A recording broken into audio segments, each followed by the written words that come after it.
Bueno, muy buenas tardes. A continuación tenemos la conferencia del profesor Emilio, pero antes yo tenía que presentarlo, esa fue la indicación que me dieron, pero nos dimos cuenta,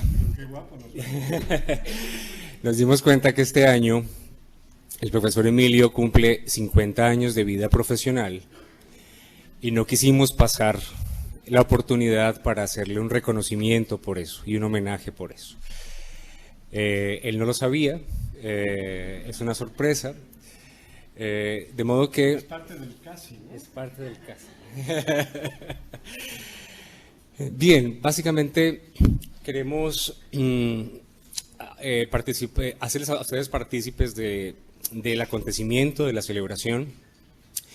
Esas dos personas que ustedes ven en la pantalla son el doctor Emilio Rives y el doctor Víctor Alcaraz, más o menos en el año 66, 65. No. 66 o 67. Ok.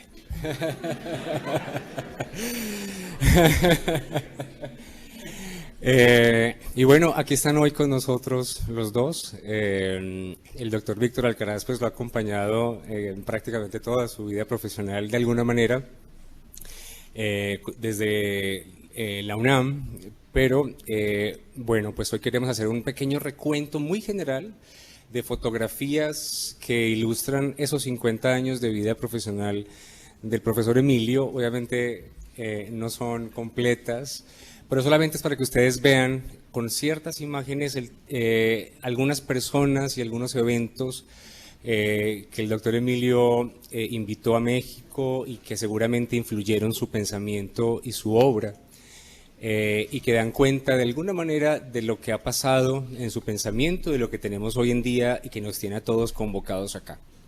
Y de que fuimos jóvenes alguna vez. Esto debo... ¿Alguien podría ayudarme con el avance? Ah, tienes toda la razón, muchas gracias. Bien, el proyecto Jalapa, bueno, se data desde el 63 con la llegada del doctor Víctor Alcaraz, pero la llegada del doctor Emilio fue en el 64 y por eso hacemos esa anotación. Acá tenemos una fotografía del 66, que si quiere usted incluso comentar algo de la fotografía, mucho mejor que yo lo puede hacer, ¿no? Esta es una de las ganancias de trabajar con Ricardo, al final acabo haciendo el trabajo. Bueno, en la foto esa es la visita de Hobart Maurer en el año 66, si mal no me equivoco, en agosto. Y en la foto, en mi extrema izquierda, no sé si es la de ustedes, ¿está bien? Siempre he tenido problemas de lateralidad. No es la derecha de esta. A mi derecha. Eso es izquierda de ustedes y mi derecha en este caso. Es que estoy viendo aquí y acá. Entonces, y si la veo de acá, bueno, yo no puedo decir nada. El que está tomando desafiantemente el tubo del balcón es Gustavo Fernández, ya fallecido. Después está Arturo Bouzas. Gracias. Arturo Bouzas, Gustavo Fernández, Arturo Bouzas, Francisco Montes, que era mejor portero que el Cramerius. El que está después, adelante, déjeme ver, porque mi vista no es muy buena, ese es mi problema. Ah, soy yo. Soy yo. A mi lado está Molly Maurer, la esposa del doctor Maurer, y atrás del matrimonio Maurer está Antonio Gago, el que fue fundador del Ceneval, con tantas repercusiones en esta universidad. Atrás del doctor Maurer está Serafín Mercado, Florente López a un lado, Javier Aguilar y nuestro directo amigo Víctor Alcaraz, cuando tenía mucho cabello. Pero iba igualmente elegante que ahora. Siempre fue un hombre elegante. Aquí en esta foto es con Sidney Bijou, esto debe ser enero, probablemente enero del 67. Billu vino a visitarnos porque Maurer le comentó acerca de nosotros, entonces venía a Veracruz de vacaciones y estuvo 3 o 4 días en la facultad. Eso es la antigua Facultad de Ciencias, que ahora creo que tiene que ver con difusión cultural, creo que está en Juárez 81. Era cuando psicología estaba con física y matemáticas y luego biología, cuando nos considerábamos ciencia, quizá muy ingenuamente, yo todavía soy ingenuo. Los psicólogos de ahora no sé qué se consideran, pero bueno. En la misma actitud retadora de Gustavo Fernández, pero yo creo que es un problema de la tubería, ¿no? Porque por lo visto todo el mundo hace lo mismo, ¿no? Es un estudiante que vino de la Universidad Iberoamericana, Miguel Mancera, Arturo Bouzas, que también se colocaba siempre en la misma posición, algún tipo de atavismo espacial, ¿verdad? Atrás se ve Javier Aguilar, a un lado Florente López, atrás Francisco Montes, luego están Sidney Billu y su esposa, Janet Billu, que trabajaba con Raymond Cattell, el de la famosa prueba de personalidad del 16PF. Atrás de ellos creo que está...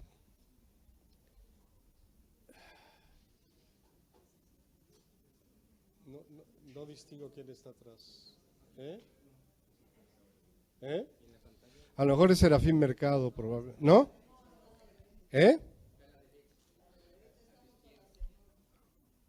Serafín Mercado está a su lado. No sé quién está ahí. A lo mejor si tuviera la foto aquí. No, aquí las veo, ¿no? Están aquí, ¿no?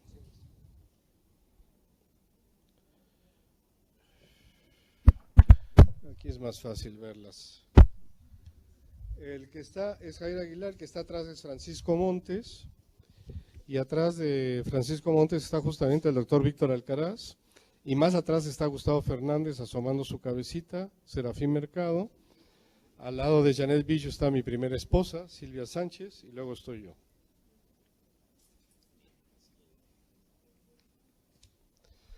Aquí es en la Hacienda de las Ánimas, cuando todavía era hacienda en vez de un fraccionamiento lleno de pavimento para Jalapa. Es el camino a donde estaba la ermita o la capilla. Estoy yo, a un lado mi primera esposa, Florente López, y Harry Harlow, el famoso estudioso del comportamiento de monos, comportamiento afectivo en monos. Esta también es del 67. Esta es de mayo del 67. El invitado que está ahí al frente es Daniel Berline, quien fue mi maestro en la Universidad de Toronto, el que inició los estudios sobre conducta exploratoria y curiosidad. A un lado y en la misma posición retadora está Chucho Figueroa, que no era profesor de aquí, cada vez empezaban a venir más gentes de México a visitarnos en aquella época. En la parte de atrás está el Dorian Gray de la psicología mexicana, Héctor Capello, tiene como 85 años y sigue yendo a comprar a la sección de adolescentes en el Palacio de Hierro. Después está Arturo Bouzas en el mismo lugar. Eso puede ser un rasgo de conservadurismo, obviamente. Atrás está Gustavo Fernández, luego enfrente Florente López con su primera esposa, Ezequia Maldonado, María Antonieta Maldonado, que llamamos Ezequia. Creo que atrás está Javier Aguilar, Pancho Montes, está Berline, atrás de Berline creo que está José Huerta, ¿no? Soy yo otra vez, Dios mío. Mi primera esposa, Serafín Mercado, atrás Jorge del Valle, que estuvo aquí de asesor de Víctor Arredondo en la rectoría. En aquella época él era trotskista, para que vean cómo cambia la vida, ¿no? De trotskista a priista. Luego José Huerta y luego el doctor Alcaraz, siempre intachable, ¿no? Este es en ocasión del primer Simposio Internacional de Modificación de Conducta, en que el presidente honorario era Skinner. Una semana antes de llegar nos avisó que no podía venir porque pescó una salmonela en un viaje por el Caribe. Entonces recibió la medalla de oro y el diploma de manos del rector de la universidad, Charles Ferster, el de Ferster y Skinner, es el de anteojitos que está recibiendo, de Antonio Campillo, que era el rector en esa ocasión. A un lado está el doctor Deschamps, que era el secretario de Salud. Luego está Carlos Juárez, que era el director de la Facultad de Ciencias, biólogo, un servidor ya con el asomo de barba. Y luego estaba Montrose Wolf, el famoso analista conductual aplicado de Kansas. O sea, voy a tener que enseñar todas, Dios mío. Este es el grupo piloto de la Facultad de Psicología en el año 72. Es en un famoso restaurante cantante que se llamaba La Edad de Oro, donde cantaba Óscar Chávez con Mario Ardila.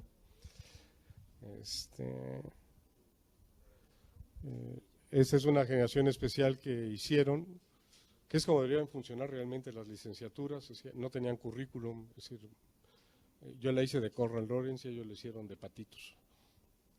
Entonces yo estaba todo el día con ellos, les enseñaba yo lo que creía que debían aprender, hacían investigación, estaban 5 horas diarias haciendo investigación, y luego teníamos seminarios y conversábamos y todo eso, que es un poco el germen del proyecto de Iztacala. Y además me lo dieron porque los conductistas que habían llegado de Jalapa antes a la UNAM no querían que yo llegara a la UNAM, entonces me pusieron mi propio santuario para que no hubiera problemas. Este es Keller y su esposa, Fred Keller y Francis. Schoenfeld, William Schoenfeld en 73. Soy yo dando una clase en Iztacala. Ese es con Cantor en el Desierto de los Leones, en el convento del Desierto de los Leones. La foto muy bonita la tomó Evelyn Seagal, la psicóloga. Por cierto, la primera psicóloga que se declaró gay formalmente. Este es el Centro de Investigaciones en Guadalajara. La parte de arriba es la entrada. No es la entrada, es uno de los corredores. La parte de abajo es la biblioteca, si no veo mal. Ahí es en ocasión del primer Congreso Internacional sobre el Conductismo. Está Josep Roca también, cuando era joven. Es en el año 92, no tanto, hace 22 años, ¿no? Peter Harsem, que ya falleció, y quien tuvo la idea del Congreso, cuando yo tenía todavía todo el cabello negro y un poco más de cabello, y Rafael Moreno, el hermano sevillano. Ahí se presentó Acta Comportamentalia. Faltó una de las editoras, que era María Amelia Matos por Brasil, que no se sentía bien. Pues está por España Rafael Moreno, Mar Richel de lengua francesa, un servidor, y Paulo Moderato por lengua italiana. Y esto supongo que es la última foto de familia antes de venirme yo para Jalapa. A un lado mío está mi segunda esposa, recién fallecida, Lucha, y los estudiantes y profesores de Guadalajara.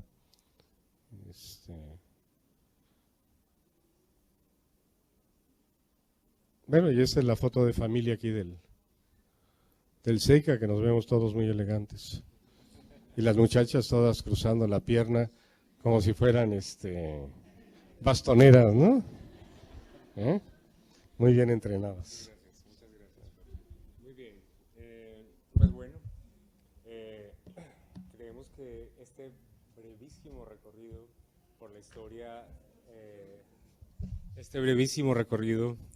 por esos 50 años de vida profesional, son solo un antojo, pero la buena noticia es que Durante 4 años trabajamos en un libro en el que se entrevistó al profesor Emilio sobre los detalles de esos 50 años de vida profesional y hoy han llegado a Jalapa. Y esos libros los tenemos acá con nosotros y se los vamos a obsequiar. Entonces...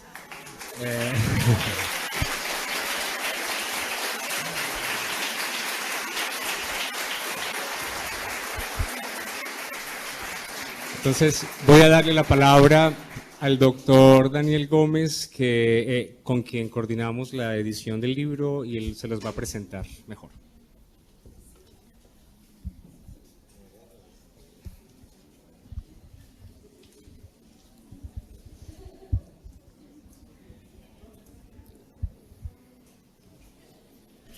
Buenas tardes a los presentes. Doctor Emilio Ribes, estimado amigo. Doctor Daniel Gómez. Profesores y estudiantes, es un placer este día tenerlos con ustedes. En el marco de los 70 años de fundación de la Universidad Veracruzana, tengo el honor de presentar ante ustedes el libro, ahora sí, véanlo bien porque lo van a tener en sus manos, Emilio Ribes, una historia de proyectos institucionales de identidad disciplinar e innovación educativa. Al hacerlo intentaré mostrar al científico, al profesor universitario y a la persona. Agradezco a las autoridades universitarias, a los funcionarios, al personal de la Universidad Veracruzana, a los profesores que redactaron los proyectos institucionales escritos en el libro, así como al personal del Instituto de Psicología y Educación y al del CEICA, pues juntos, créanme, juntos hemos hecho posible que el día de hoy le entreguemos al doctor Emilio este libro en el que participa como autor de un modo especial. Este libro es al mismo tiempo parte de la historia de la psicología mexicana y al mismo tiempo testimonio de 50 años de ejercicio profesional en la generación y aplicación del conocimiento. En este libro se analizan y describen 5 proyectos institucionales en los que el doctor Ribes ha participado de manera directa. Cada uno de ellos revela criterios y prácticas para imprimir coherencia y congruencia a la psicología como disciplina científica y al proceso educativo en la enseñanza superior. La motivación para escribirlo surgió en el 2010 en el Instituto de Psicología y Educación, en un seminario en el que participaban los profesores del naciente doctorado en Ciencia del Comportamiento. El libro pretendía inicialmente cumplir 2 propósitos. El primero estaba relacionado con el nuevo proyecto y el doctor Ribes consideraba que el retorno a Jalapa implicaba cerrar el círculo de los proyectos conductuales en los que había participado y en consecuencia había que dar testimonio de lo que había hecho. Segundo, que habían transcurrido casi 50 años desde que se creó el proyecto original, por lo que narrar lo que él había vivido era muy importante. En el transcurso de la edición del libro surgió un tercer motivo: rendir homenaje en vida a quien ha sido el maestro de muchas generaciones de psicólogos. Consideramos que la mejor forma de este homenaje es hacerlo ante ustedes, la nueva generación de investigadores. Es un orgullo tenerlos aquí presentes. El libro incluye el proyecto Jalapa en la Universidad Veracruzana en el periodo 1964-1971, los proyectos de Coyoacán e Iztacala en la Universidad Autónoma de México entre 1973 y 1982, el proyecto de la Universidad de Guadalajara de 1991 a 2009 y el segundo proyecto Jalapa desde el 2009. El análisis realizado y la descripción de los proyectos lo van a poder leer en el libro que al ratito tendrán en sus manos. Por eso, solo me limitaré a recuperar información que permite identificar las condiciones que favorecieron y dieron sentido a la participación del doctor Ribes en los proyectos mencionados. Creo que me va a ayudar mucho el haber visto y que ustedes lo vieron, las fotografías de hace un momento. Así que imagínense lo que voy a decir en este momento. Pude haber escrito otras cosas, sobre todo recordé muchas de las pláticas que hemos tenido juntos los domingos, cuando me platica de que en el 68 salió corriendo por la calle que era de Lucio para escapar de los militares, cuando bajaba por la calle de Juárez para tomarse el café ahí en el café, ¿cómo se llama el café, Emilio? El que está ahí, ahora se me olvidó, bueno, no importa. La terraza jardín, para escribir el libro de técnicas de modificación de conducta. Me decía que escribía en una servilleta, anotaba, se tomaba un buen café y se regresaba a hacer sus actividades. Hay muchas anécdotas que pudiera contar este día, pero que no me va a dar tiempo, por supuesto, así que solamente daré unos pincelazos de lo que ustedes tendrán que imaginar. Nació en Barcelona, España, el 24 de junio de 1944. Próximamente Cataluña. Junto con su padre Felipe Ribes, su madre María Teresa Poch y su hermana mayor, llegaron a México en 1947, después de la Guerra Civil Española. Emilio, para que identificaran sus diferentes etapas, Emilio, el menor de los hijos, tenía 3 años y su única lengua era el catalán. A esa edad comenzó a aprender el castellano. Su padre le enseñó a leer, a transcribir música y las bases de la técnica pianística. Su paso por la escuela formal fue vertiginoso. A los 5 años ingresó a la escuela primaria. A los 10 sus estudios de secundaria y el bachillerato lo terminó a los 15 años. En 1960, cuando se inicia la descripción histórica de la psicología en México en este libro, tenía 15 años de edad. A esa edad ingresó a la licenciatura en psicología en la Universidad Autónoma de México, carrera que concluyó a los 18 años. En esa época, la psicología como práctica no existía en México. Al concluir la licenciatura, evaluó la posibilidad de dedicarse a la música, la química, la arqueología y la diplomacia, pues en esa época reconocía que la psicología no era su vocación. En la UNAM, a principios de los 60, formó junto con otros destacados académicos el grupo denominado Galileo Galilei. Aquí se encuentra con nosotros el doctor Víctor Alcaraz, uno de ellos. Este grupo creía que la educación... Galileo y yo era Galilei. Bueno, ya aclarado. Él dice que no, pero yo he escuchado muchas veces que lo dice, por eso lo estoy diciendo aquí. Este grupo creía que la educación universitaria tenía que ser científica.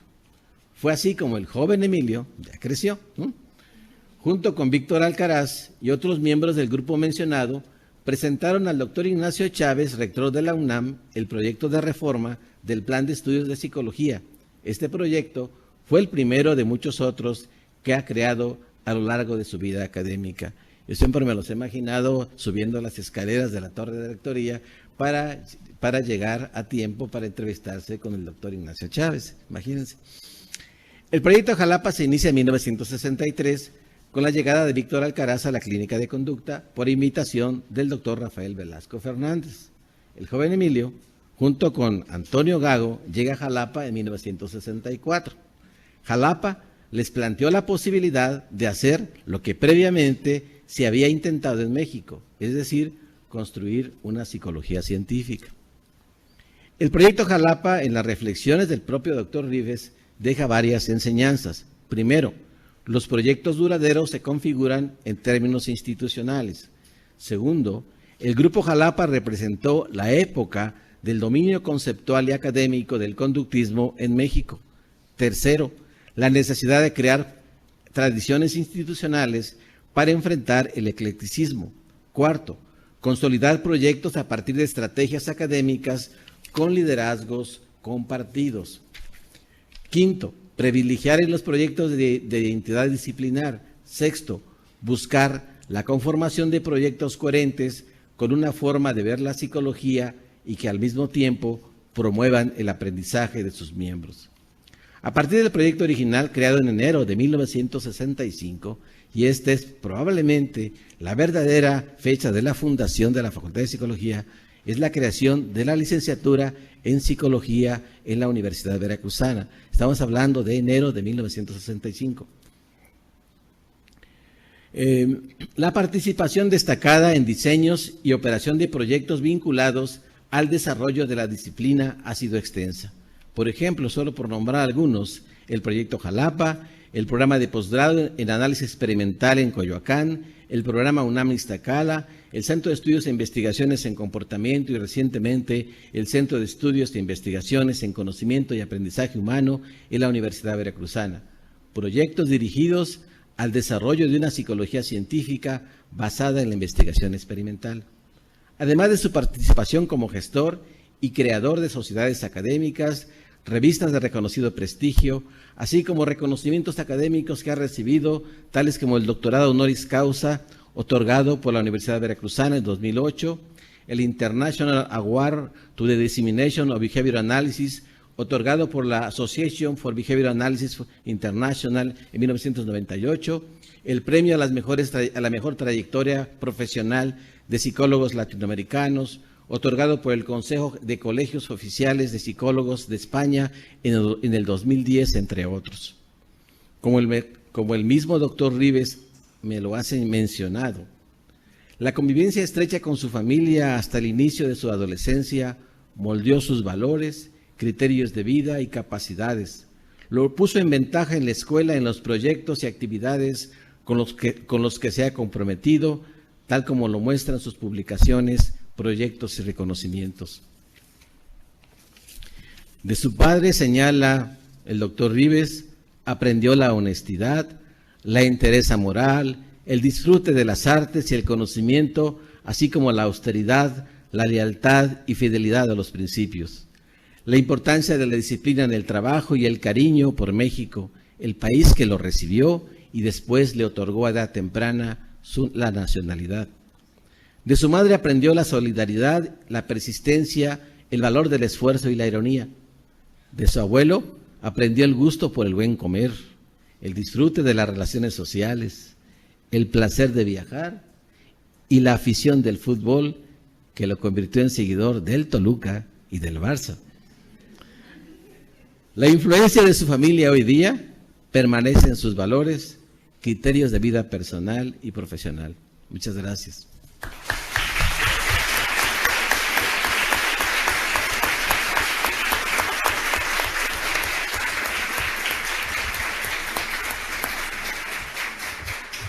Bueno, varios de los que conocemos al profesor Emilio podemos decir mucho acerca de lo que ha sido nuestra experiencia con él, pero ha sido poca comparada con la que nos puede comentar el doctor Víctor Alcaraz, que lo conoce desde hace muchísimos años más.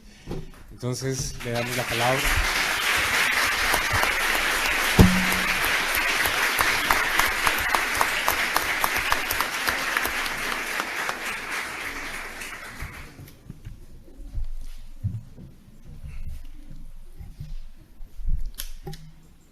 Se dice que la psicología en México surgió allá por los años de 1896, cuando el doctor Ezequiel Chávez fundó en la Escuela Nacional Preparatoria la Cátedra de Psicología. En realidad, con esa cátedra, la psicología apareció como materia de estudio para los alumnos que estaban formándose como bachilleres en el proceso de adquirir una cultura general que les permitiera asomarse al mundo del conocimiento. A principios del siglo pasado, la Secretaría de Educación, en los tiempos en los que todavía cumplía con sus funciones, alentó el uso de las pruebas psicométricas que permitían evaluar capacidades para la enseñanza y atender a niños que presentaban problemas de aprendizaje. Ese fue un paso para que empezara a trasladarse el conocimiento psicológico abstracto al cumplimiento de fines utilitarios. Los psicoanalistas, por su parte, se ocuparon en atender las perturbaciones emocionales e hicieron uso de pruebas psicológicas proyectivas que aumentaron el bagaje de técnicas destinadas a conocer las posibilidades, limitaciones y las ocultas causas de las formas de comportarse de los individuos. Sin embargo, ahí se quedó la psicología y así siguió y así ha seguido la disciplina que pretende dar cuenta de la conducta humana. Se enseña como una serie de descripciones y explicaciones, las más de ellas de naturaleza especulativa, del actuar de ese particular organismo que sigue considerándose como el culmen de la vida. Solo en ocasiones se entremezclan en exposición oral en las aulas o en la escrita de los libros especializados análisis sobre determinantes de la conducta fundados en investigación realizada en los laboratorios. Cuando Emilio Ribes, en 1960, entró al Colegio de Psicología de la Facultad de Filosofía y Letras del UNAM, ese fue el currículum académico que llevó, con una nueva modalidad, la del supuesto de que gracias a los saberes que adquiriría podría desempeñarse como psicólogo profesional. Las opciones de ese modo abiertas para los egresados de la carrera eran las de fungir como psicómetras o de ayudantes de los psiquiatras, o como una opción más redituable, seguir un psicoanálisis didáctico para posteriormente dedicarse a la práctica de esa honorosa terapia psicológica. Hasta ahora no he llegado a saber qué utilidad le daban las pruebas psicométricas a los psiquiatras, pero quienes se abocaron a laborar en las áreas educativas y el trabajo las utilizaron para la selección de los alumnos que solicitaban su ingreso a los sistemas de enseñanza media o superior y para la aceptación de nuevo personal en las empresas. El nulo valor predictivo de esas pruebas se hace evidente cuando se constata la alta tasa de reprobación y las bajas cifras de egreso o titulación existentes en las universidades. Con ese panorama de nuestra profesión llegamos a Jalapa, aunque teníamos un acicate, darle a la psicología su estatuto de ciencia. ¿Qué podríamos hacer al principio? Solo encaminar a los alumnos de la naciente carrera de psicología en la Universidad Veracruzana al estudio de los principios validados en los laboratorios experimentales de las universidades norteamericanas o descubiertas en observaciones de carácter clínico en instituciones europeas. Hilgard, Garner, Berlin, Maurer, Thorndike, Pavlov, Luria, Piaget, Einstein fueron los nombres de las figuras señeras de esa disciplina en ciernes que aparecía en las clases, con alguna tímida mención a Watson. A pesar de esa apertura en las visiones enseñadas, la Escuela de Jalapa fue muy pronto calificada de cuna del conductismo en México. No fue sino posteriormente que hizo su aparición Skinner y el grueso de investigadores que integraron la corriente de análisis experimental de la conducta. Una pregunta formulada con extrañeza estaba siempre presente. ¿Por qué la carrera de psicología se impartía en la Escuela de Ciencias y no donde siempre aparecía en la Facultad de Filosofía? La respuesta era la suposición de que la psicología era una ciencia y como tal debería estar en la escuela primeramente mencionada, pues su materia de estudio eran todos los seres biológicos, no solo los seres humanos, y necesitaba el aparato de las matemáticas, los principios de la física y los conocimientos de la biología para entender las reacciones que los seres vivos presentaban ante las energías ambientales. El desprendimiento de la Facultad de Filosofía en Jalapa era más bien la Facultad de los Saberes Humanos y Divinos, pues se llamaba Facultad de Pedagogía, Letras y Ciencias. Fue este un paso trascendental, más radical del que después se llevó a cabo en las carreras de psicología en México y en Latinoamérica, que le dieron un estatuto autónomo a la psicología, aparentemente separándolo de las especulaciones filosóficas. Nosotros en Jalapa fuimos más allá, lo quisimos convertir en ciencia experimental. Un nuevo rumbo se dio hacia la psicología en pasos todavía trastabillantes. Emilio, sin haber visto antes rata alguna en un laboratorio, condicionó junto con sus alumnos la rata pionera en México de la demostración de que los aprendizajes en los seres vivos se llevan a cabo gracias a la recepción de reforzamientos. Esa rata y ese hecho representaron para los estudiantes inscritos en la carrera de psicología un nuevo panorama, al empezarse a poner en práctica un plan de estudios con perspectivas un tanto más sólidas al fundarse en datos recogidos y comprobados experimentalmente. Atrás iban a quedar las simples descripciones de la conducta o las reflexiones filosóficas sobre su complejidad, que por lo general no atendían a la 11ª tesis que Carlos Marx había planteado en el siglo XIX sobre Feuerbach. Los filósofos no han hecho más que interpretar de diversos modos el mundo, cuando lo que se trata es de transformarlo.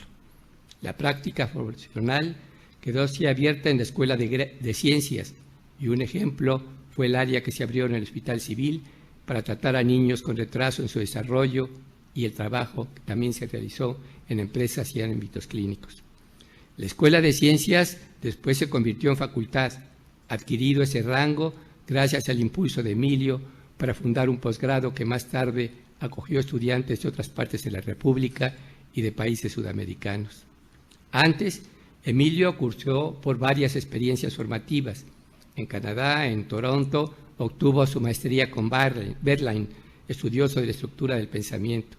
Tuvo además en Estados Unidos una plática con Sidney Billou, que le abrió los caminos que le permitieron acercarse con una mirada distinta a la obra de Skinner.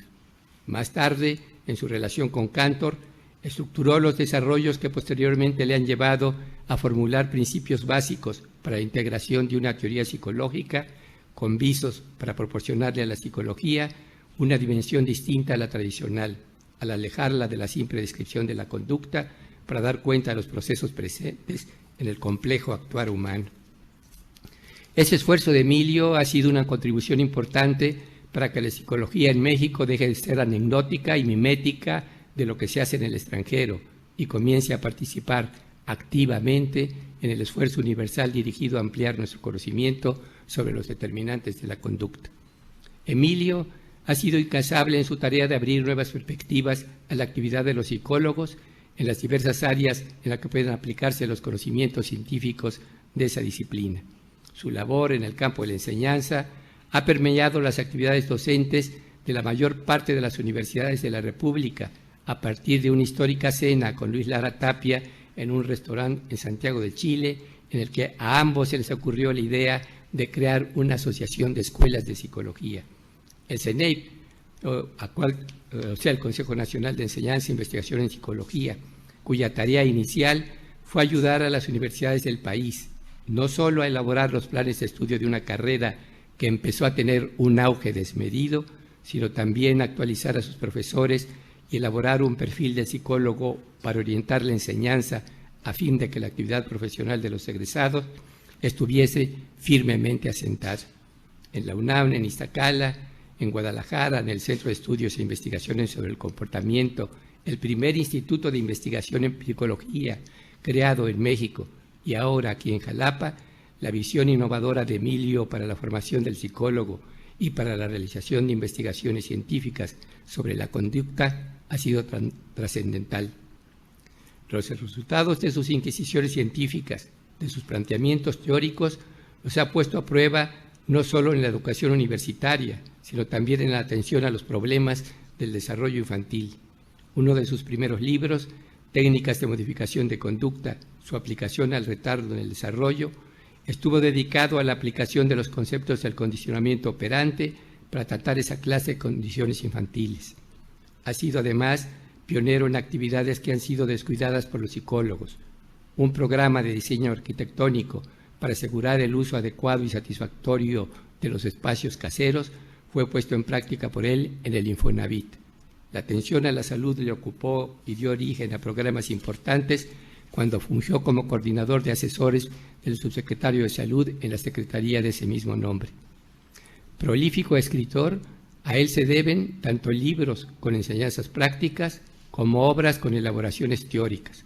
Una de ellas, de una gran originalidad, Teoría de la Conducta, un análisis de campo y paramétrico. Ha dado pie a toda una escuela de seguidores que han podido concretar en sus actividades los principios por él elaborados. Otra de sus facetas es su visión internacionalista. Ha llevado el análisis de la conducta al extenso espacio de los países de hablas de origen latino. La revista por él fundada, Acta Comportamentalia, recibe aportaciones de investigadores de lengua española, portuguesa, francesa. Además de esa revista, creó la Revista Mexicana de Análisis Experimental de la Conducta, que igualmente tiene una perspectiva internacional. Crítico feroz del estado actual de la psicología, es sin embargo muy respetuoso de todas las corrientes. En eso yo tengo que confesar que incurro en el radicalismo y las tacho de psicología folk, resultado de consejas populares formalizadas y justificadas con argumentos dirigidos a erradicar las contradicciones y a fundamentar con ciertos constructos las explicaciones que se dan a la descripción de las distintas formas de actuar de los seres humanos. Pues la psicología sigue concentrándose en esta especie particular de la cual todos nosotros formamos parte. Emilio, en los esquemas que propone para la formación del psicólogo, acepta las diversas escuelas psicológicas y las convierte en módulos independientes en la estructura de los currículos académicos. Respecto a esas diversas corrientes psicológicas, hace falta un análisis histórico que nos permita descubrir las circunstancias concretas en las que las explicaciones que sustentan se originaron. No podemos negar que la ciencia surgió de las descripciones de los fenómenos, de los relatos elaborados para referirse a las formas de su aparición, y sobre esos relatos se llevó a cabo una actividad depuradora en la que, al confrontarse con la realidad por medio de la praxis, permitió el desarrollo de las comprobaciones en el modelo baconiano de la verificación por medio del experimento. Mucho más habría que decir de la obra de Emilio Ribes. Reconocer el día de hoy sus aportaciones, sus logros, de lo que, como ustedes se habrán dado cuenta, únicamente a unos cuantos me he referido en el breve espacio que se me concedió para esta tarea, es lo que en estas ocasiones se acostumbra. Por lo general, en breves plumazos se destacan algunos rasgos de la figura del homenajeado en una ceremonia que se decide realizar cuando se ve que han pasado un determinado número de años, ocasión para hacer el festejo ritual. Ahora son 50 años los transcurridos en la labor académica de Emilio. Son sus alumnos los que han decidido agradecerle lo que han aprendido de él. Empero, es la comunidad académica toda la que le reconoce, pues sin su obra, la psicología mexicana quizás seguiría como un apéndice de la filosofía o como una parte de la vieja práctica médica de tipo clínico en la que entender al enfermo, descubrir sus síntomas, observar los signos de la enfermedad, permitía descubrir las causas de sus afecciones. Por cierto, ahora los descubrimientos científicos han hecho olvidar ese acucioso examen clínico y a veces incluso al acercarse en forma humana al enfermo.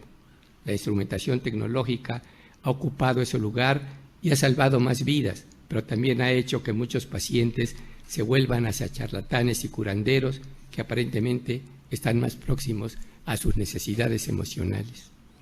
Esperamos que la psicología siga el camino del descubrimiento científico, pero que eso nos haga más humanos, pues como en la divisa hegeliana, el conocimiento de la necesidad de las leyes que rigen la naturaleza es la base de la libertad. Por mi parte, haré lo que no es usual en muchas de las ceremonias académicas, en donde solo el trabajo docente o científico se resalta.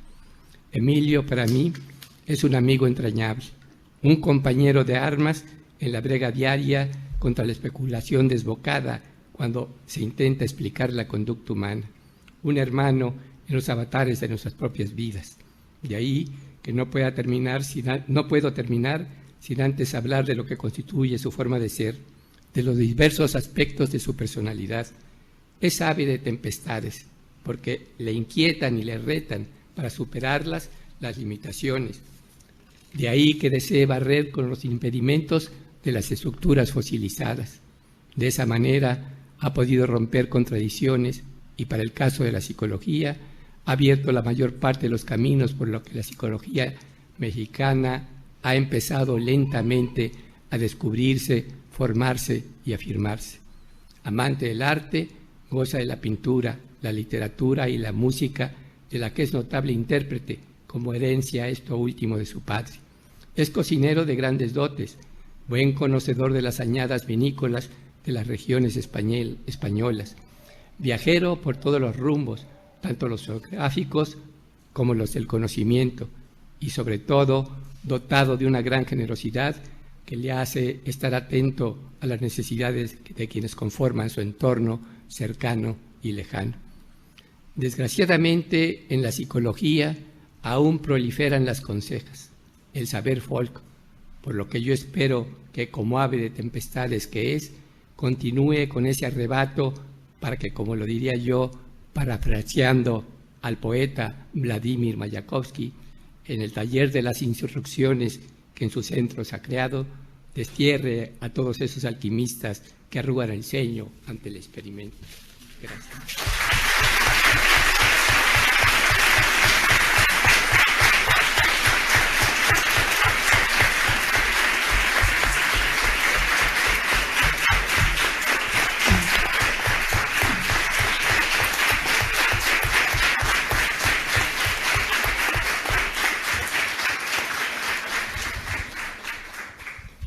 Bueno, finalmente, el CEICA, los docentes y los estudiantes del centro queremos entregarle un símbolo del reconocimiento, de la gratitud que sentimos por su trabajo con nosotros, pero quisiera solamente resaltar que lo que hoy homenajeamos y hoy reconocemos no es las más de 300 publicaciones que tiene, ni los 20 libros en los que ha participado, aunque eso mismo sea interesante e importante, ni tampoco queremos resaltar lo valioso que es el trabajo día a día con él, ni tampoco las simpatías personales o las metodologías de trabajo, no. Yo creo que lo que más vale la pena hoy reconocerle al profesor Emilio es que es un pensador auténtico, es un pensador que ha cambiado la estructura de pensamiento de cientos de personas, y esta es una muestra de eso, no solo de lo que se ha logrado, sino de lo que se puede lograr. Muchas gracias.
No sé si dar las gracias en realidad,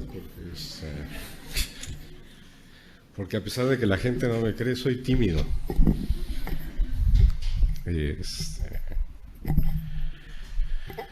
Y bueno, les doy las gracias. Esta es una sorpresa de esas que en realidad no me gustan, y es parte de lo que le reprochaba yo a Ricardo antes de entrar. Me dice, es que yo siempre le informo casi de todo. Y le dije, es que el casi es lo importante y es de lo que no me hablas. Y este es un ejemplo más, ¿no? Era un secreto. Bueno. Voy a leer la conferencia. Yo originalmente había preparado otra, un poco más abstrusa, sobre el problema del desligamiento funcional y la causalidad aristotélica y todas esas cosas. Pero Ricardo me convenció que mejor acometiera este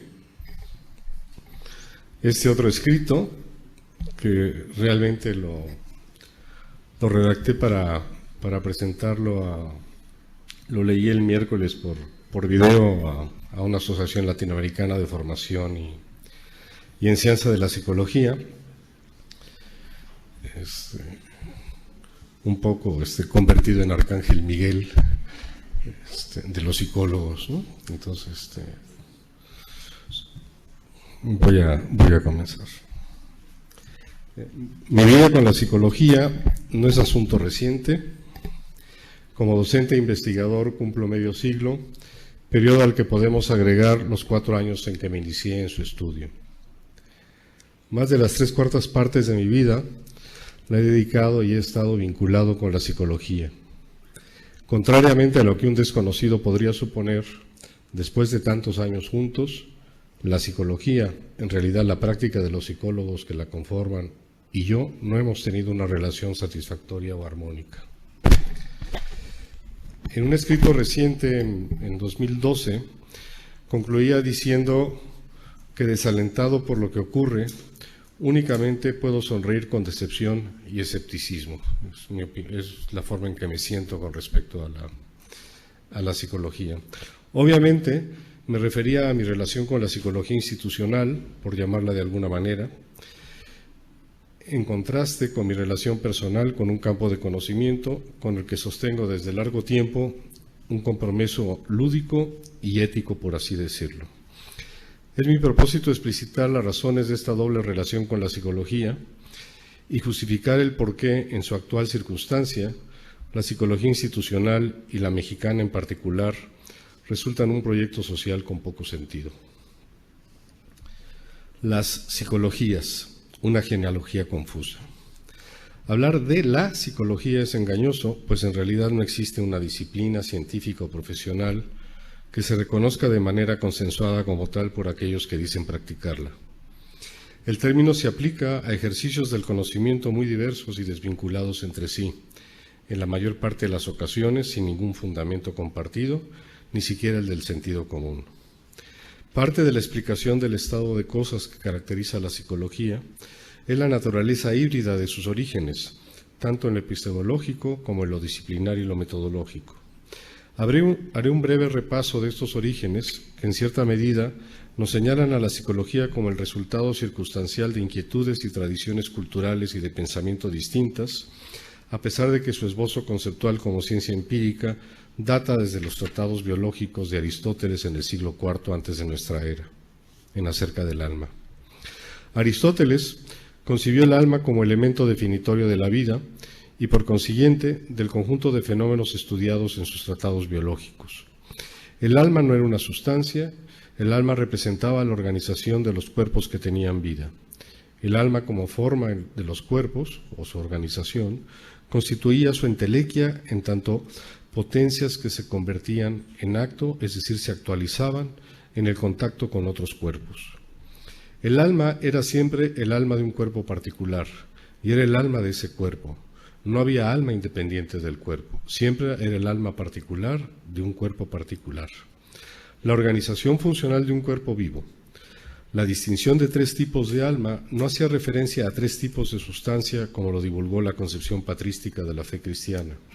Cada tipo de alma describió un amplio dominio biológico de organización de las funciones de los cuerpos vivos en relación con los objetos circundantes, las funciones nutritiva y reproductiva, las funciones sensoriomotrices y la función intelectiva con base en el lenguaje. Esas 3 almas estaban organizadas jerárquicamente, de modo que las formas superiores de organización contenían y se fundaban en las formas inferiores. No podía haber alma sensitiva sin alma vegetativa o nutritiva, y no podía haber alma intelectiva sin las almas vegetativa y nutritiva. En otras palabras, donde no hay nutrición y reproducción celular, no hay diferenciación sensoriomotriz, y sin estas 2 funciones no hay intelección como lenguaje. No hay almas separadas entre sí, ni alma separada de cuerpos particulares, porque el alma es solo un concepto que describe la organización funcional de los cuerpos vivos y nada más. De este modo, el objeto de estudio de la psicología fue delimitado por Aristóteles en el ámbito de las almas sensitiva e intelectiva como parte integrante de la física, es decir, de la ciencia natural de aquella época. A partir de las conquistas de Alejandro Magno y la instauración oficial del cristianismo como religión oficial del Imperio Romano bajo Constantino, el concepto de alma aristotélico se pervirtió, contaminó y transformó bajo la influencia del trascendentalismo del Medio Oriente y de la doctrina judeocristiana, con trágicas consecuencias para la disciplina científica inaugurada por Aristóteles. El alma se convirtió en sustancia independiente del cuerpo, en una paradójica sustancia inmaterial sin extensión espacial pero con existencia temporal. Este proceso de transmutación, iniciado por Plotino y los neoplatónicos, recorrió 4 momentos culminantes: la capacidad de transmigración del alma por Agustín de Hipona, la sustanciación del alma por Anselmo de Canterbury, la identificación incorrecta del alma intelectiva con el razonamiento esbozado en la lógica aristotélica por Tomás de Aquino y la concepción dicotómica del ser humano en la forma de 2 sustancias, alma racional y cuerpo, cohabitando en una misma persona, propuesta por Descartes en el Renacimiento. Descartes configuró no solo una visión del mundo, sino también una concepción de la psicología, que perdura hasta nuestros días. Descartes nos legó un mundo operado mecánicamente, la comprensión como un sistema geométrico de naturaleza deductiva, la explicación como causalidad lineal, el pensamiento como estructura lógico-gramatical, con el lenguaje como su expresión sintomática, y al hombre como un ser escindido en 2 sustancias, una contemplativa, la razón, y otra activa, subordinada, la acción. Construyó la imagen de un hombre que es espectador de sí mismo como protagonista de la acción y el movimiento en el teatro de la conciencia. Es así como Descartes, en el Tratado de las Pasiones del Alma, inauguró a la psicología como la disciplina encargada de estudiar la interacción entre estas 2 sustancias que cohabitan como cuerpo y en el cuerpo, un alma no extensa, pero que actúa en espacio y localiza su habitáculo en la glándula pineal, y un cuerpo que opera como cualquier otra máquina, pero bajo 2 influjos distintos, por una parte el de los objetos y estímulos externos, y por otra el de las acciones del alma racional, las voliciones. La antigua biomedicina, la filosofía en sus vertientes epistemológica y moral, así como el incipiente surgimiento de la sociología y la biología evolutiva, cultivaron el problema legado por Descartes: las relaciones entre el espíritu, la mente o la conciencia con el cerebro y el mundo físico fueron las coordenadas que dieron lugar posteriormente, a finales del siglo XIX y a principios del XX, a 2 formas irreductibles de disciplina psicológica, encarnadas a su vez en diversidad de escuelas o movimientos teóricos. Esas aproximaciones generales optaron por una de las 2 fragmentos de lo psicológico así escindido. Por un lado, se identificó a lo psicológico con el conocimiento como fenómeno paraóptico, reflexivo, de captación e interpretación del mundo, y por el otro, con la acción como epifenómeno reflejo de la acción de los objetos en el cuerpo o como expresión de la voluntad racional. Previamente he descrito las distintas psicologías, todas inconmensurables entre sí, destacando los paradigmas ontológicos que las fundamentan o subyacen hace ya 14 años, con base en las relaciones planteadas entre el mundo, el individuo, el cerebro y el alma o mente. Sin embargo, a pesar de la cancelación explícita que hacen las psicologías contemporáneas de la mente, el espíritu o cualquier otro agente o entidad psíquica como sustancia trascendente, al separar al individuo del mundo, mantienen de manera inadvertida una versión disfrazada y sutil del dualismo descarnado planteado por Descartes, y por consiguiente la internalización de las causas del comportamiento psicológico en uno u otro tipo de agente identificable en, o mejor dicho, dentro del sujeto. La psicología oficial contemporánea destaca 2 fechas fundacionales. Cada una de ellas establece un proyecto de disciplina opuesta o contradictoria a la otra. Se identifica la primera fundación con Wilhelm Wundt y el Laboratorio de Psicología Experimental de la Universidad de Leipzig en 1879. Wundt, en 1896, exponía con toda claridad el objeto de su nueva ciencia al afirmar que, cita textual, la psicología es la ciencia de la experiencia interna. La segunda fundación corresponde a la publicación del llamado Manifiesto Conductista por John Watson en 1913, proponiendo que la psicología estudia lo que los individuos dicen y hacen, es decir, la conducta. En ningún caso, dichas fechas indican el inicio real de la actividad disciplinar de ambos fundadores. Constituyen más bien momentos de proponer públicamente una manera de hacer psicología, así como la concepción que subyace o fundamenta dichas propuestas. Ambas efemérides disciplinares contrastan dos posturas aparentemente irreconciliables: la psicología como estudio de la conciencia y las funciones mentales que la componen, por una parte, y la psicología como estudio de la conducta concebida como acción del organismo total. Paradójicamente, a partir del manifiesto conductista, toda la psicología se ubicó en dos espacios: uno, el del conductismo metodológico, y otro, el del conductismo epistemológico y ontológico, que en realidad dista de constituir una sola posición frente a la naturaleza del objeto de conocimiento psicológico.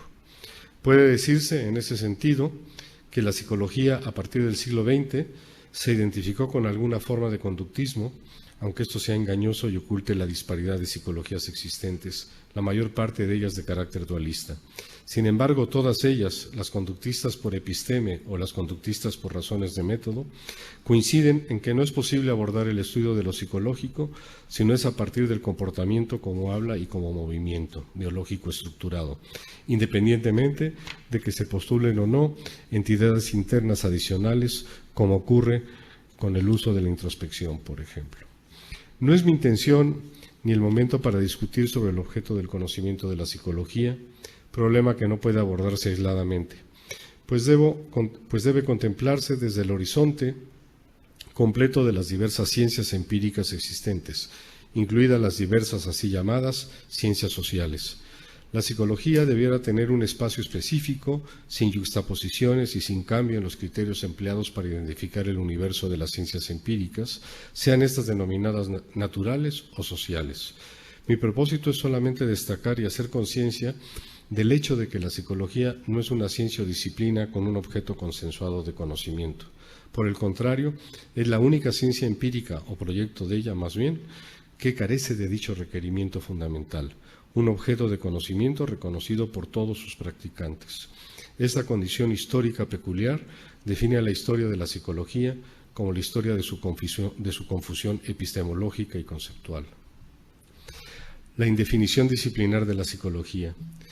La llamada psicología, al margen de su fundamento ontológico, adoptó dos papeles distintos desde sus orígenes institucionales a finales del siglo XIX e inicios del XX, papeles determinados por coyunturas históricas, así como por tradiciones culturales de los países donde se desarrolló. La primera versión, la llamada psicología académica, de la que surge la psicología experimental, constituía una disciplina teórica y experimental dedicada al estudio de los fenómenos de la conciencia y, en el caso de la psicología surgida del evolucionismo, dirigida al estudio de la conducta animal y los procesos de aprendizaje. Y se propuso la posibilidad de que fuera a la vez una ciencia experimental aplicable, primero al campo de la educación y posteriormente a los de la salud y las relaciones sociales, entre otros. La segunda versión se originó directamente como una disciplina práctica, vinculada a la medición de las aptitudes y capacidades y al diagnóstico de las anormalidades, entre comillas, con un papel auxiliar de la medicina psiquiátrica y neurológica. Esta segunda variante de disciplina construyó su teoría a partir de o en consonancia con sus propios procedimientos técnicos, dando lugar a la inicialmente llamada psicotécnica y a la ahora multifacética psicología supuestamente aplicada, en la que el adjetivo aplicado ha reemplazado incorrectamente al de práctica. Un primer paso necesario es determinar si la psicología o su proyecto, en cualquiera de sus concepciones, deben ser una disciplina científica o si, por el contrario, debe contemplarse a la psicología como una interdisciplina dirigida a la solución de problemas sociales claramente delimitados. En escritos previos, desde el 82, he abundado en argumentos para cuestionar la legitimidad de una disciplina psicológica concebida como profesión o interdisciplina. Antes de argumentar en este sentido, es importante distinguir entre las características de las disciplinas, las interdisciplinas y las multidisciplinas, para estar en posibilidad de fundamentar posteriormente, de manera más precisa, mi propuesta sobre la enseñanza de la psicología. Parafraseando al Génesis, se puede afirmar que en el principio fue o está la disciplina. Si no hay disciplina no puede haber ni inter, ni multi, ni trans. Tiene que haber disciplinas primero. Todo prefijo requiere de un sustantivo o verbo, y esta regla no es una excepción en el caso de los términos usados con tanto descuido y ligereza de multidisciplina, interdisciplina y transdisciplina. Lo que les da sentido a todos estos términos es siempre una disciplina de referencia. Acabo de ver una errata, permítanme. Una disciplina de referencia a la que se califica de manera adverbial. Muchas, multi, entre, inter, a través de, trans, en las formas empleadas usualmente. Una disciplina se identifica por un objeto directo y exclusivo. Las disciplinas pueden ser prácticas, científicas, artísticas, formales u otras más. Sin embargo, al margen de la esfera de actividad en que se inserte, toda disciplina está definida y delimitada por un objeto específico al que se dirige o en el que consiste dicha actividad. En el caso de la psicología, al margen de su fallida consolidación, en potencia delimita un campo de conocimiento que no cubren otras disciplinas científicas. De no ser así, no tendría sentido su postulación. Dada la especificidad del objeto de conocimiento científico, lo psicológico no puede ser objeto parcial o periférico de otra disciplina científica, de modo que lo psicológico no puede ser concebido como una función del cerebro, ni tampoco puede ser contemplado como un reflejo individual de lo social. Pues en dichos casos, lo psicológico sería un epifenómeno de lo biológico o de lo social y no requeriría de una disciplina especial para su estudio. La biología y la ciencia social serían suficientes. Por otra parte, el objeto de una ciencia no puede estar definida en términos no extensivos, como es el caso de la mente u otras entidades psíquicas semejantes. Su localización como función cerebral solamente relega nuevamente lo psicológico a un epifenómeno de la biología. Ya he argumentado repetidamente sobre la naturaleza de lo psicológico, por lo que no abundaré en ello, dado que no es el propósito de este trabajo. Simplemente deseo acotar que dicha especificación está formulada y que constituye un objeto de conocimiento que entrelaza lo biológico y lo social, pero no se confunde con ellos ni en ellos. Lo psicológico, recuperando la concepción aristotélica, consiste en la interrelación o interacción entre un ente vivo individual y otro ente singular, individuo o objeto. Lo psicológico no reside en el individuo, sino en la interrelación entre entidades singulares, una de las cuales debe ser un organismo con sistema nervioso. Por lo antes dicho, no entraré en el detalle de las categorías lógicas que cubre este concepto de lo psicológico. Justificar la legitimidad de la psicología como una disciplina científica conlleva necesariamente a cuestionar y rechazar su carácter como profesión o interdisciplina. Lo que comúnmente conocemos como profesiones constituyen campos interdisciplinarios o campos interdisciplinarios o interdisciplinas. La educación, las profesiones de la salud, medicina, odontología, enfermería, veterinaria, ingeniería sanitaria, las distintas ingenierías, la práctica de la arquitectura, las profesiones de la administración y otras más. Las profesiones o interdisciplinas no constituyen campos de conocimiento por sí mismos, sino que más bien delimitan campos de acción práctica dirigida a la solución de problemas sociales, en los que se aplica no solo el conocimiento derivado de la práctica tradicional, sino aquel que proviene de las disciplinas científicas y tecnológicas pertinentes para los fines previstos. Curar, enseñar, administrar, hacer caminos y muchas otras actividades sociales productivas y de servicio no constituyen campos de conocimiento por sí mismos, aunque se conforme en ellos una experiencia práctica de utilidad. Dichas prácticas se han profesionalizado históricamente como campos de experticia práctica, con el concurso de conocimiento proveniente de diferentes ciencias y tecnologías adicionales. De este modo, la medicina, por ejemplo, definida en ocasiones como un arte científico, comprende a la práctica clínica relativa a la observación diagnóstica y destrezas quirúrgicas, entre otras, pero se fundamenta en el conocimiento biológico, psicológico, físico, químico y de diversas tecnologías como la electrónica, la radiofísica y otras más. Las interdisciplinas o profesiones se configuran a partir de problemas prácticos sociales y no para comprender analíticamente cómo funciona y está organizado un segmento del mundo o la realidad. No hay teoría ni metodología propias en las interdisciplinas, pues ellas provienen de las disciplinas científicas y tecnológicas. Lo propio en las interdisciplinas es el campo de problemas delimitados socialmente y la experticia práctica acumulada históricamente. Esta última es difícil de enseñar y transmitir, pues depende de factores idiosincrásicos. Ser un buen maestro o un buen clínico no es solo cuestión de conocimientos y procedimientos. Así como es posible justificar un campo de conocimiento científico para la psicología, es imposible justificar su carácter de profesión o interdisciplina. No existen problemas psicológicos per se como problemas sociales, aunque lo psicológico, como dimensión de las relaciones entre individuos, impregne todas las relaciones sociales. Todos los problemas sociales poseen una dimensión psicológica, pero eso no significa que se pueda hablar legítimamente de problemas sociales como problemas psicológicos. Si ese fuera el caso, entonces todos los problemas sociales serían psicológicos y la psicología sería una superprofesión, o como diría Hussein, la madre de todas las interdisciplinas. Pero bien sabemos que eso no es así.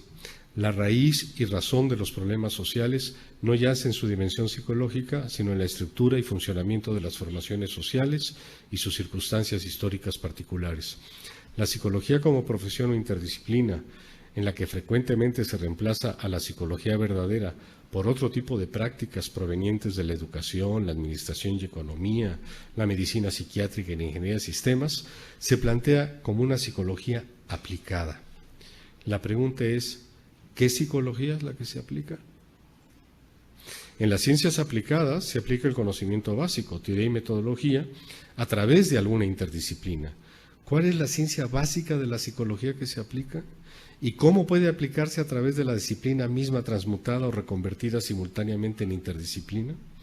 Las diversas psicologías aplicadas usualmente se definen por un campo institucional de empleo, salud, educación, trabajo, organizaciones, medio ambiente, etc., o bien por la justificación a posteriori que dan a su desarrollo en la forma de una teoría ad hoc, pero nunca con base en algún cuerpo de conocimientos y métodos de la psicología como teoría científica que se aplique.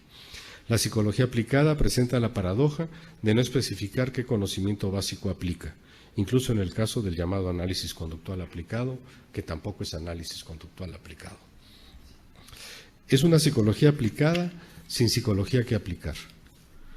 Cada conjunto de procedimientos, técnicas o prácticas se ampara en una teoría entre comillas diseñada ex profeso que supuestamente fundamenta su lógica de operación. Esto no significa que la psicología no sea aplicable como conocimiento científico. Indudablemente puede y debería serlo, pero no en la forma directa de una psicología aplicada en solitario. La aplicabilidad se relaciona con su concurso en la integración de interdisciplinas diversas y en el establecimiento de cuerpos multidisciplinarios de conocimiento. La participación de la psicología en campos multidisciplinarios también se puede cuestionar en la medida en que se carece de los límites lógico-conceptuales que caracterizan a toda disciplina científica o técnica y, por consiguiente, resulta inviable establecer relaciones con otras disciplinas cuando los límites de la propia son imprecisos o indefinidos. La psicología, en principio, puede establecer campos multidisciplinarios con la biología y la ciencia histórico-social, en cualquiera de sus tres subdominios, la sociología, la politología y la economía, así como con la lingüística. Sin embargo, dichas relaciones solo son posibles en la medida en que la psicología pueda delimitar, sin cuestionamiento, un objeto propio de conocimiento distinto del de las otras disciplinas científicas y además pueda aportar una metodología específica, original y exclusiva de su dominio singular de conocimiento. Las multidisciplinas no constituyen ciencias en sí mismas, sino que son campos de intersección entre disciplinas científicas.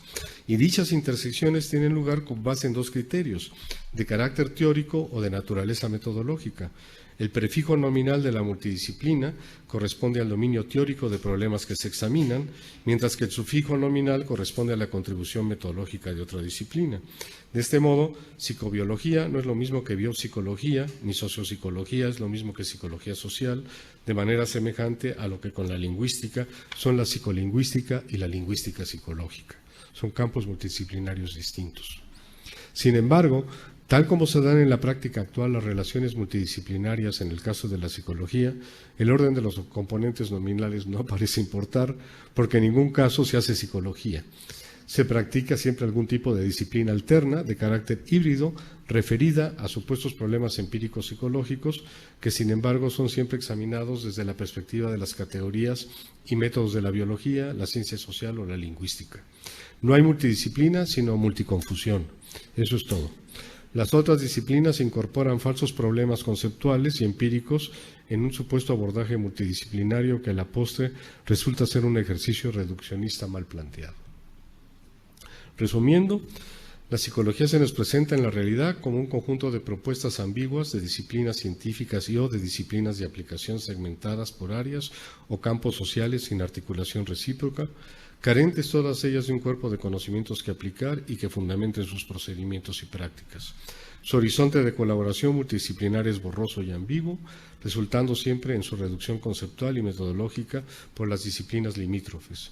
Su propuesta interdisciplinar, en caso de justificarse, se caracteriza por la imprecisión de sus límites de acción práctica a nivel social y su relación conflictiva con interdisciplinas y profesiones socialmente consolidadas y fundamentadas. ¿Cómo resolver y superar la confusión? Con el propósito de desmadejar el nudo de confusión que caracteriza al concepto de psicología como disciplina, primero retornaré al lenguaje ordinario, materia prima original de lo psicológico, y posteriormente intentaré demostrar cómo el empleo apropiado del lenguaje como instrumento fundamental de conocimiento puede ser de utilidad en este empeño. No es la visión el instrumento de conocimiento, es el lenguaje. Conocemos con el lenguaje, no con el ojo, aunque las epistemologías están basadas en la visión.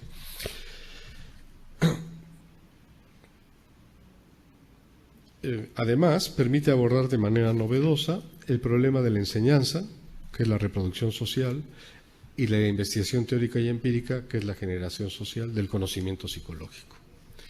Recomencemos por el principio. El mundo de lo psicológico se identifica en un primer momento siempre a partir de los actos de los seres humanos, actos de los que el lenguaje forma parte inseparable. Por analogía y convivencia se extienden los predicados psicológicos a los animales. Las expresiones del lenguaje ordinario relativas a eventos o episodios mentales, entre comillas, son la primera evidencia de un universo psicológico vinculado a los individuos.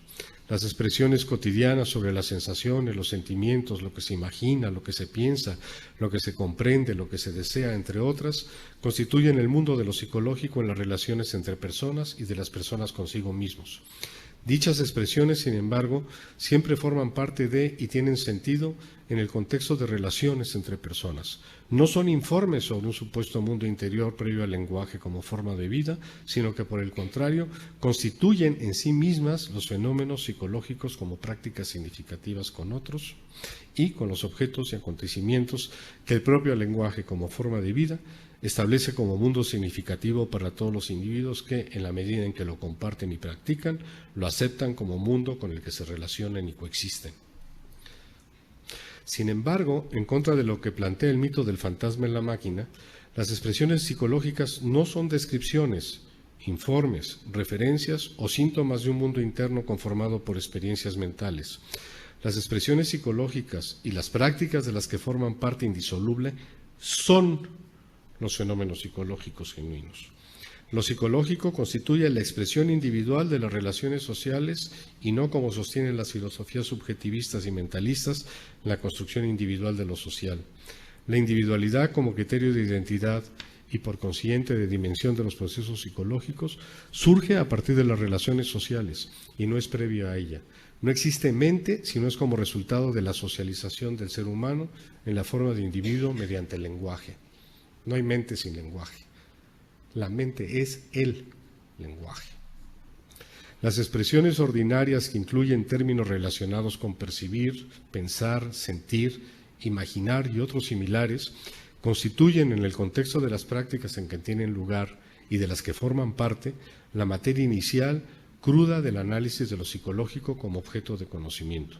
Sin embargo, dichos términos y expresiones no pueden trasladarse tal cual en la forma de términos técnicos, pues a diferencia de estos, no son términos denotativos, ostensivos y no ostensivos, sino que forman parte de una lógica disposicional relacionada con tendencias, propensiones, circunstancias, conmociones, estados, connotaciones adverbiales y pasiones en el sentido estricto del término, cosas que le ocurren a la persona. Los términos y expresiones psicológicas del lenguaje ordinario son multívocas, con sentidos diferentes en distintas circunstancias, y su significado lo da su propia práctica en contexto. No son denotativas ni describen ocurrencias o entidades. No son expresiones que se ajustan a criterios de verdad-falsedad, sino a criterios de sentido, sin sentido de lo que se dice, mientras o en tanto se hace algo. Los términos psicológicos del lenguaje ordinario no constituyen términos técnicos con significado o sentido biunívoco y de carácter denotativo, como suele ser especialmente en el campo de la ciencia.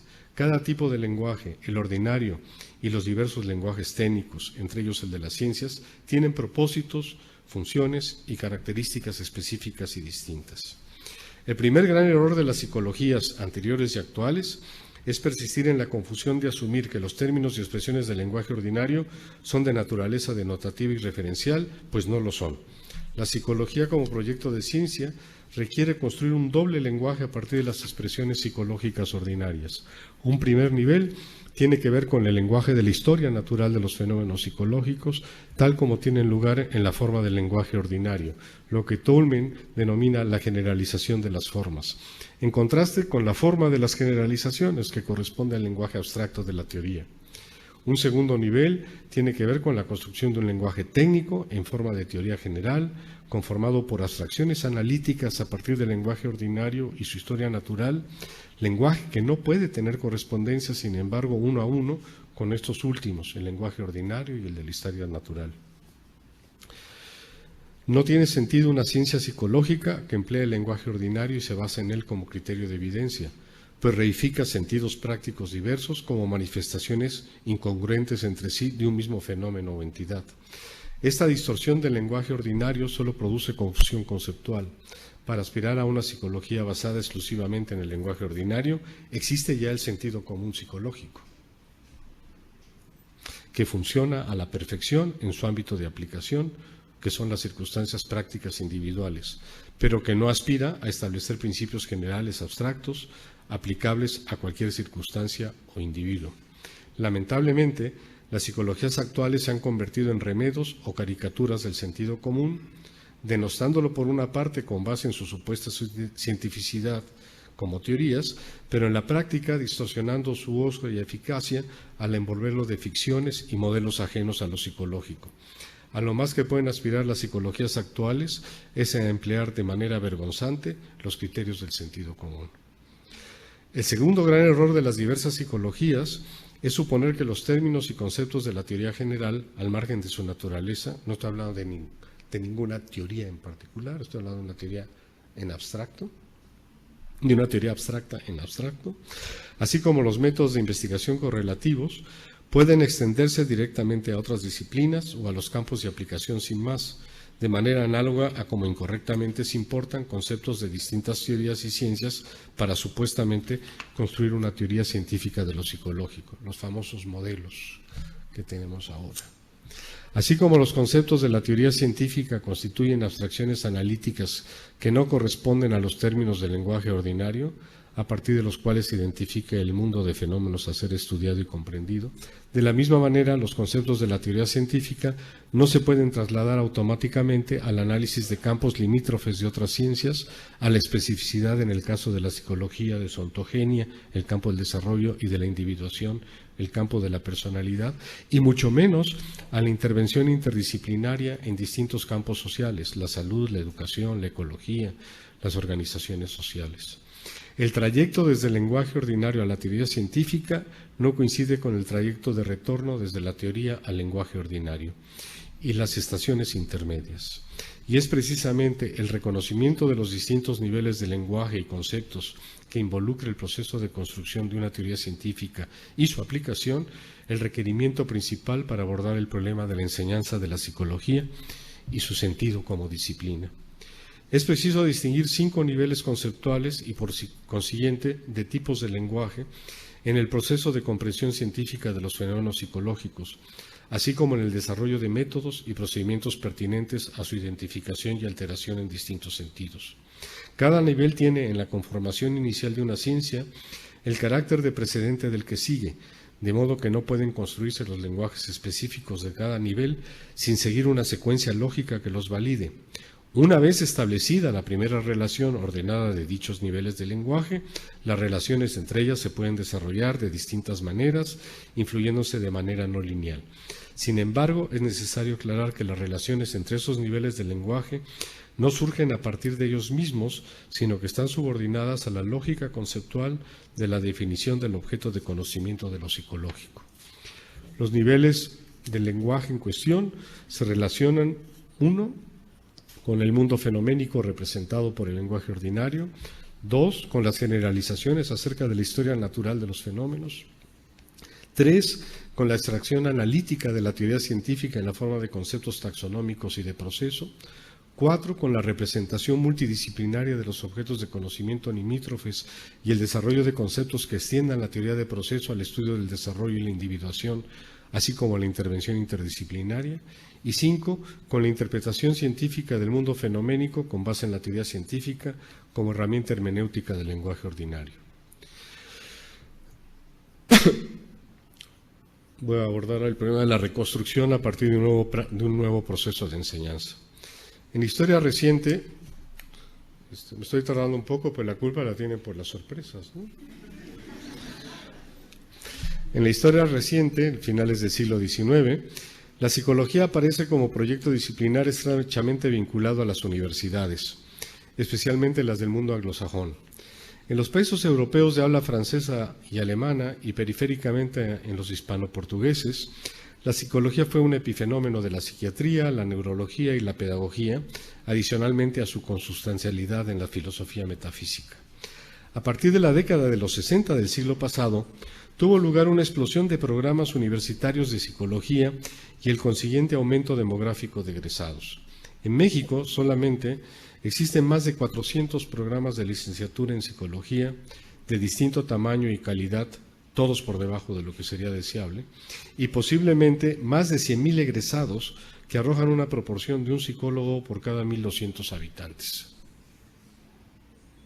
Esto es peor que el narco, ¿no? Los psicólogos.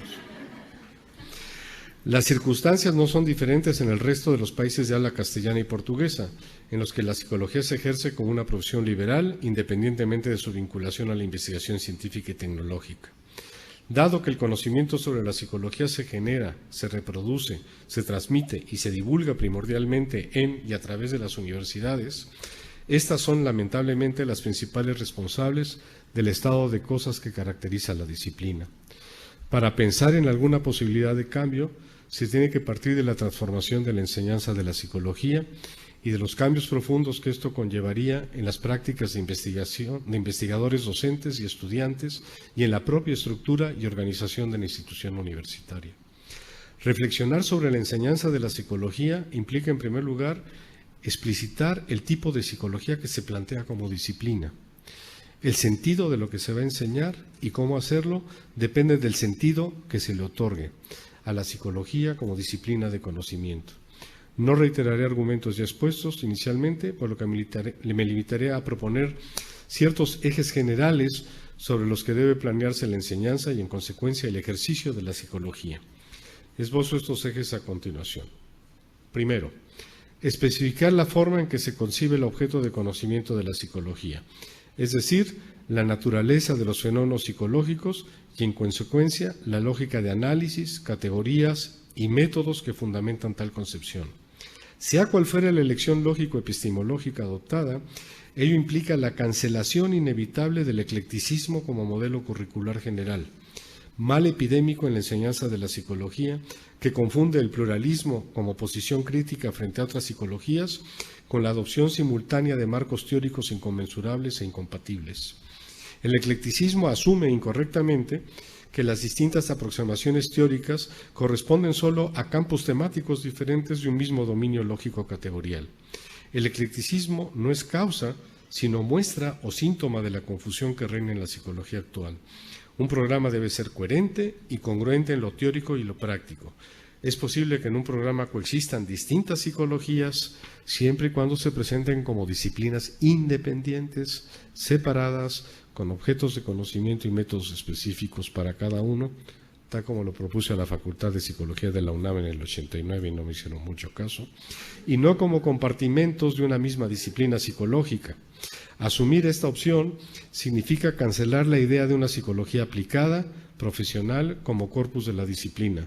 Es rechazar la concepción de la psicología como interdisciplina y subrayar su carácter de ciencia empírica. Segundo, un segundo eje consiste en vertebrar la enseñanza de la psicología a partir de la investigación y no de la erudición informativa y o la aplicación con criterios pragmáticos. Dado el carácter de disciplina científica de la psicología, su conocimiento solo puede darse inicialmente a partir de la investigación. El conocimiento auténtico se distingue de la información repetida o de la práctica reproducida. El conocimiento emerge de la práctica teórica y de la de investigar, que siempre van entrelazadas una con la otra. ¿Cómo es posible enseñar una ciencia si dicha ciencia no se cultiva y practica? Informar acerca de procedimientos y hallazgos de una disciplina no equivale a conocer la disciplina. Cualquier disciplina se conoce solo en la medida en que se practica y desarrolla, y en el caso de la ciencia se aprende solo mediante la práctica teórica y de investigación cotidianas. Saber acerca de otros haciendo ciencia o observar demostraciones de cómo se realiza la investigación no es suficiente para aprender ciencia, y la psicología, a pesar de sus circunstancias peculiares, no es una excepción a esta regla. Las prácticas teóricas de investigación, de adaptación del conocimiento y de comunicación del conocimiento se desarrollan en circunstancias específicas para cada ciencia, pero siempre involucran grupos que dominan una lógica de análisis, sus categorías, los criterios metodológicos para realizar investigación, sus técnicas y procedimientos, cómo seleccionar y analizar datos, cómo sistematizarlos, cómo valorar su carácter de evidencia y muchas otras actividades. La ciencia no se aprende leyendo libros de texto, resolviendo ejercicios de diseño estadístico, que pienso además que tienen poca pertinencia para la psicología, o observando demostraciones y videos. La ciencia es una forma de vida y su aprendizaje y enseñanza implica estructurar condiciones reales en las que dicha forma de vida se desarrolle y tenga sentido. Tercero, un tercer eje se refiere a la supeditación de la enseñanza a los criterios de lo que se va a aprender y no al revés, como ocurre en la actualidad en casi toda la educación superior. Si la ciencia se aprende en las circunstancias en que se practica y desarrolla la ciencia, entonces la institución universitaria debe estructurar su enseñanza y sus instalaciones y recursos de modo tal que el aprendiz realice las mismas actividades teóricas y prácticas que realiza un investigador formado. Los programas de formación de psicólogos deben especificar las competencias que deben adquirir como generadores, adaptadores, aplicadores y transmisores de conocimiento en ese orden. Hablar de competencias no es hablar como se hace usualmente, ahora todas las administraciones universitarias hablan de competencias, pero no tienen nada que ver. De objetivos tan generales que más bien parecen cartas de intenciones inespecíficas. Hablar de competencias es hablar de actividades específicas, en circunstancias específicas, que culminan en resultados específicos. En el caso que nos ocupa, y dependiendo del marco lógico epistemológico de psicología adoptado, planear competencias significa programar las condiciones y circunstancias en que se realiza la investigación, se desarrolla la teoría y se adapta el conocimiento a aplicar, como las situaciones de enseñanza del psicólogo en formación.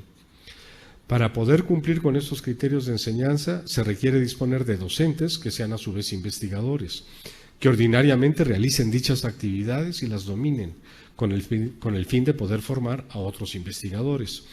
Los docentes deben ser investigadores y teóricos en activo, que dominen su campo de conocimiento y que, mediante el ejercicio especialmente estructurado de su práctica, permitan y promuevan el aprendizaje de sus competencias en sus estudiantes. No se puede aprender la ciencia en el aula, escuchando, leyendo o observando, no importa cuán brillante sea el docente que diserte. Además, el docente es solo un reproductor, el docente es solo un reproductor o retransmisor de conocimiento. Lo único que se puede aprender es la información de segunda mano y poco pertinente. Solo se puede enseñar lo que se sabe hacer y solo se puede aprender aquello que el que enseña sabe hacer. El aula o salón de clases y sus vicarios electrónicos no constituyen las circunstancias idóneas para promover competencias científicas. Mucho ojo. De hecho, las aulas salen sobrando. No necesito abundar que con esos criterios el diagnóstico sobre la formación de los psicólogos resulta algo más que alarmante. Un cuarto eje es la articulación necesaria entre los diversos niveles técnicos en que se desarrolla y por consiguiente se adquiere el conocimiento científico y en nuestro caso el de la psicología. Cada psicología y su programa formativo correspondiente debe reconocer los distintos tipos de lenguaje técnico como niveles diferentes de conocimiento y las relaciones que representan entre el lenguaje ordinario, el lenguaje de la teoría general abstracta y sus extensiones a las multidisciplinas e interdisciplinas. Dicho reconocimiento implica distinguir y no confundir los términos los términos y expresiones psicológicas del lenguaje ordinario con conceptos técnicos de la teoría general abstracta. Significa desarrollar un lenguaje técnico relativo a los procesos psicológicos que no sea una simple traducción isomórfica de los términos del lenguaje ordinario. También implica establecer los lazos lógicos correspondientes con disciplinas limítrofes sin incorporar y asimilar sus conceptos como propios de la psicología y sin reducir los fenómenos de dichas disciplinas a fenómenos psicológicos. Finalmente, obliga a no confundir los términos del lenguaje ordinario, los conceptos abstractos de la teoría general, con los conceptos requeridos para el análisis del desarrollo de los fenómenos psicológicos, su individuación y la aplicación de dicho conocimiento en el concurso interdisciplinario con otras disciplinas científicas y las interdisciplinas específicas que tienen el encargo de resolver problemas en los distintos campos del ser humano. El último eje, el quinto, se relaciona con la aplicabilidad del conocimiento psicológico como conocimiento científico y no como sentido común, fruto y producto directo de la experiencia personal y colectiva en el ámbito del lenguaje ordinario. En otros escritos he planteado los problemas relativos a la aplicación del conocimiento psicológico y por consiguiente a la eficacia de dicho conocimiento para ayudar a resolver problemas sociales. Por su propia condición de ciencia, he planteado que el conocimiento psicológico solo se puede profesionalizar mediante la desprofesionalización, es decir, adaptando su ámbito de referencia a otras disciplinas y a las circunstancias naturales de la práctica del lenguaje ordinario que sustentan su razón de ser. La aplicación del conocimiento psicológico no tiene nada que ver con una extensión directa del conocimiento basado en la observación o en la experimentación a las circunstancias naturales en que tiene lugar un problema concreto particular. Esto para mí era muy claro en el caso del condicionamiento operante, que la gente anda buscando reforzadores y estímulos discriminativos. En la realidad no hay ni estímulos discriminativos ni reforzadores, ¿no? Hay personas haciendo cosas. Y entonces se caracteriza al concepto y a la práctica. El lenguaje teórico de una ciencia consiste en conceptos abstractos respecto de las propiedades de lo particular, de manera que los objetos que lo conforman no existen como objetos reales concretos particulares, aunque constituyan abstracciones de dichos objetos. Esta característica del lenguaje teórico de las ciencias impide la extrapolación o extensión directa de los conceptos a las condiciones naturales en las que el conocimiento científico es aplicable. El conocimiento teórico tiene que adaptarse a su aplicación en las condiciones concretas. Para ello se tienen que formular conceptos especiales que en el caso de la psicología corresponden a los procesos de desarrollo e individuación, o sea, los procesos generales en condiciones particulares y en individuos particulares, respectivamente. Igualmente, se debe desarrollar una metodología de investigación para evaluar los efectos de variables especiales en condiciones especiales, la llamada investigación aplicada, y para sistematizar la efectividad de distintos procedimientos como intervenciones técnicas, la llamada investigación tecnológica. Finalmente, existe la necesidad de reconocer los juicios valorativos que sustentan los requerimientos de aplicación del conocimiento. Las demandas sociales no son neutras y tampoco lo es la aplicación del conocimiento psicológico y sus efectos, por lo que se deben hacer explícitas las dimensiones morales que enmarcan toda actividad social. Toda aplicación del conocimiento psicológico debe poderse justificar moralmente con base en los criterios y valores disciplinares, así como los de los usuarios directos de los efectos de dicho conocimiento. A contracorriente de la complacencia e incluso entusiasmo que priven en la comunidad de los psicólogos, he procurado mostrar la desalentadora condición de nuestras disciplinas, su incoherencia y el sinsentido que implica su práctica y su enseñanza. He examinado las circunstancias responsables de esta condición y he planteado una serie de ejes a partir de los cuales se podría reformular la práctica de las distintas psicologías que se confunden en una sola y los criterios de su enseñanza. Sin embargo, sin suponer ningún convencimiento repentino, a los que haya inquietado mi perspectiva sobre las psicologías, debo advertirles que para acometer la tarea de cambiar o transformar la actual situación se requieren establecer varios compromisos.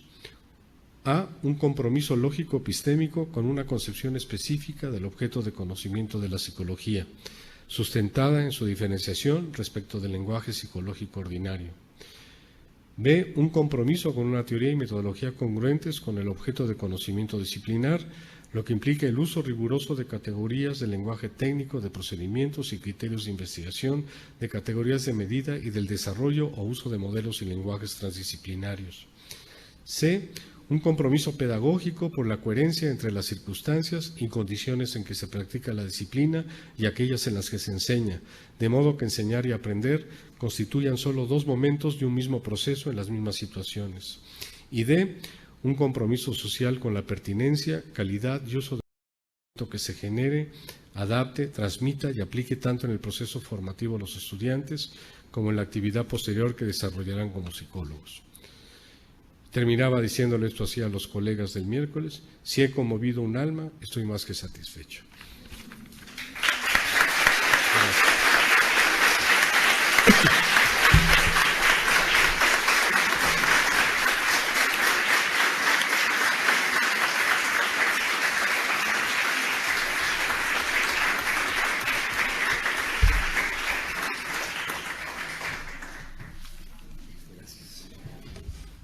No sé si haya un estudiante del comité organizador que me indique si tenemos tiempo para preguntas o si ya no tenemos tiempo.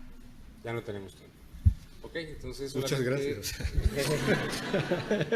Le pediría a Fátima, la presidente del comité organizador, que cierre el evento. Que cierre su evento.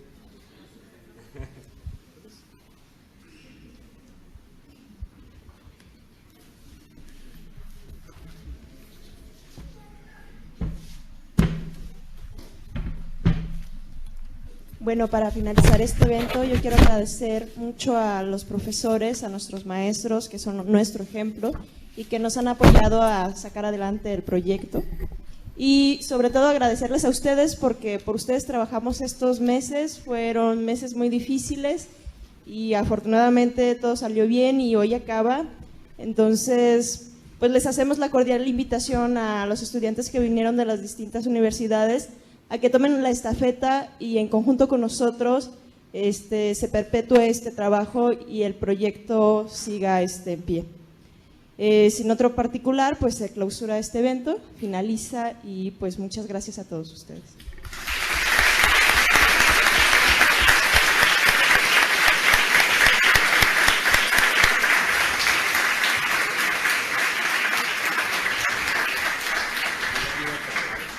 A todos los asistentes, los libros se van a entregar aquí adentro, así que les pedimos por favor que se mantengan sentados. Gracias.